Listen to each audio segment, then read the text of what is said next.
Hi everyone, I hope you had a wonderful weekend. I hope you got to celebrate all the maternal figures in your life, and welcome back to Monday, and we're going to get started with Module 5, Lesson 35. So in this lesson, we are working on representing multiplication in a different way. We are going to be using associative property and visual models to represent multiplication. So essentially, we will be multiplying fractions.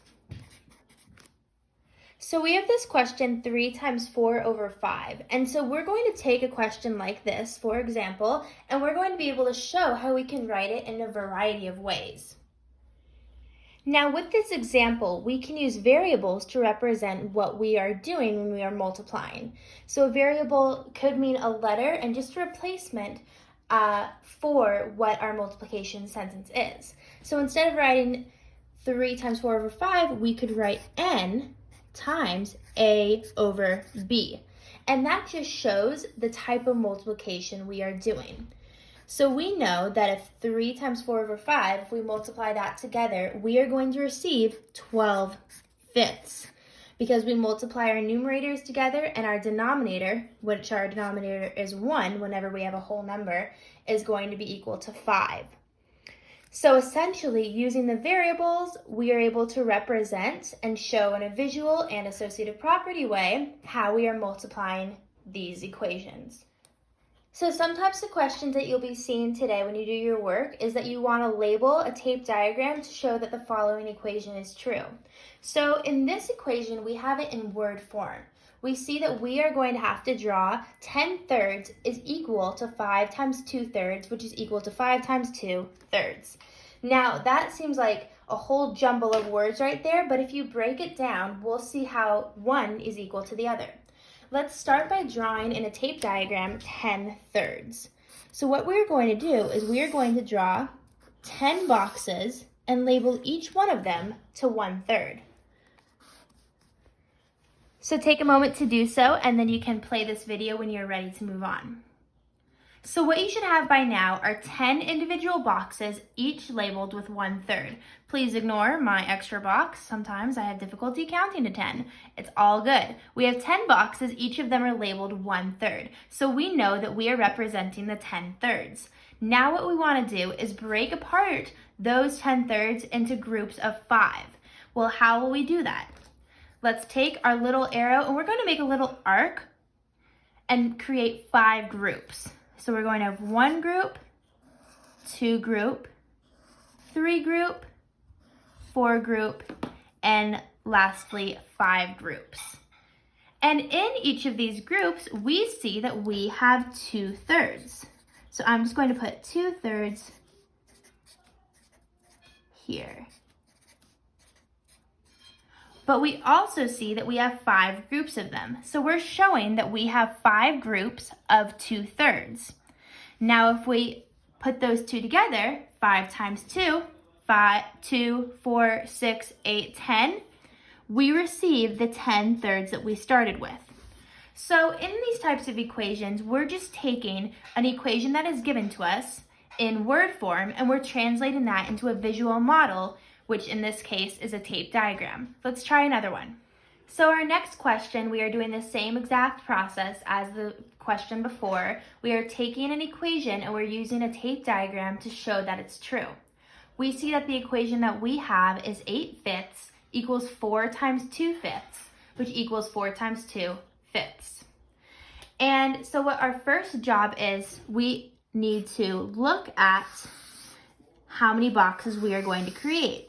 Well, we know that our population, or our total number that we're working with in this question, is 8. So let's go ahead and make 8 boxes.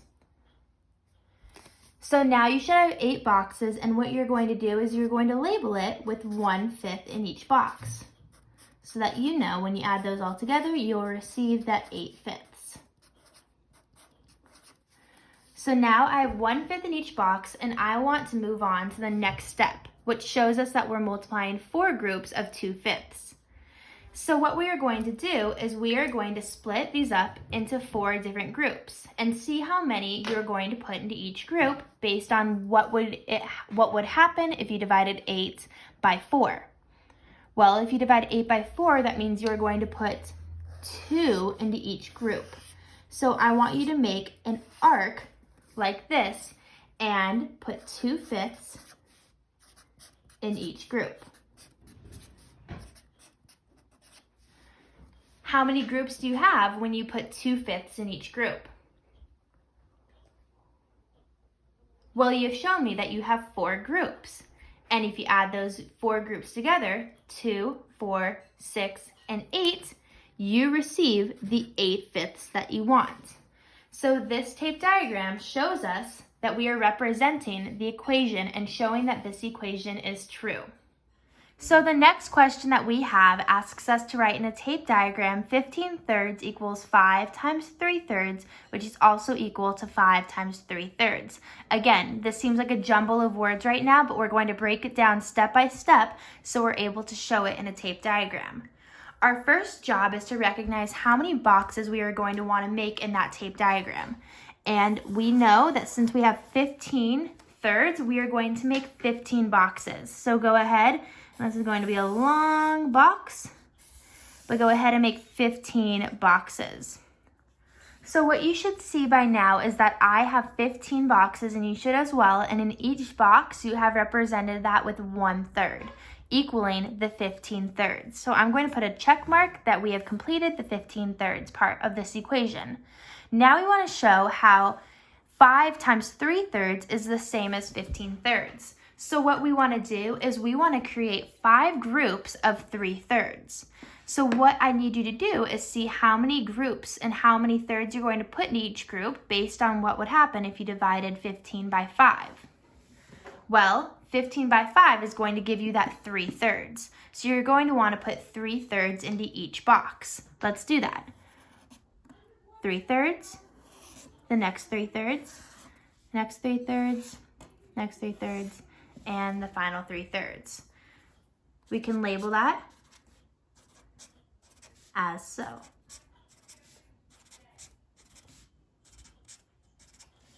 So we are showing that we have 5 groups, 1 group, 2 group, 3 groups, 4 groups, and 5 groups, and in each group we have 3/3. If we add all of these together, we receive the 15/3 that we began with, thus showing us that 5 times 3/3 is equal to 15/3. So the next type of questions we'll be working with are multiplication sentences where we are asked to write expressions in unit form. So we are given the first multiplication sentence, 10 times 2/5. So our first job is to answer that question. So we always know that when we have a whole number, the denominator is going to be 1. So we're just going to pretend that if it's the whole number of 10, it has a denominator of 1, because 10 over 1 equals 10. Now, when we are multiplying or dividing with fractions, we do not follow the least common denominator rule. We do not follow the common denominator rule, which means we will be multiplying these denominators and we will be multiplying these numerators. So go ahead and do so. 10 times 2, those numerators, is going to give you 20. Now when you multiply the denominators together, we have 1 times 5. What does that give you? Yes, it gives you 5. So now we have our answer, 20/5. And we're able to write it now in unit form based off of the information we have. So we know that we multiplied the whole number of 10 and we multiplied it by 2/5. So I can write the 2/5 down. And writing 10 times 2/5 is going to be the same as writing 10 times 2/5, because now I just put my numbers together and the unit of which we are multiplying with outside of the parentheses. This is when we are bringing the associative property in. So we have 10 times 2/5 in parentheses. Now we have is equal to 10 times 2 in parentheses fifths. And now we're able to write in unit form what that is going to be equal to. So this is when we're going to match that number with that fraction that we are working with. So 10 times 2, what does that equal? Well, 10 times 2 equals 20, and the unit that we were working with was in fifths, giving us 25ths, or 20 fifths. So we're able to write it in two different ways. And writing it this way, changing from a multiplication sentence to an expression and associative property, is just a way for you to see how these multiplication sentences are broken down when you break that expression down into unit form. So let's try another one. So the next multiplication sentence we have is 4 times 5 sixths. So let's go ahead and answer this question and then see how we can break it down into its associative property. Let's multiply those numerators. 4 times 5 gives us 20. And let's multiply those denominators. We know that the denominator of our whole number is going to be 1, meaning that our product of those denominators is going to be 6, giving us 20 sixths. So now we're able to break it down by each part, or break it down into its associative property. So let's first start with our whole number, 4. We multiplied 4 times 5 groups of sixes. And after that, let's put our numbers together. We know that 4 times 5 is going to give us that numerator of 20, and we have sixes as our population. When we put those together, we receive the product of 20 sixes, or 20 over 6. So what you should be noticing is that each part, or each line that I have here for my associative property, I regroup it in a different way in order for us to ultimately get that product of 20 sixes. Let's try one more.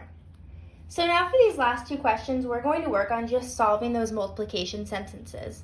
We see in this question that we have 5 wholes times 3 fifths. So we can go about answering it using multiplication, or we can also use an addition sentence to help us with that and break it down. Let's first start by looking at how we could answer this by using an addition sentence.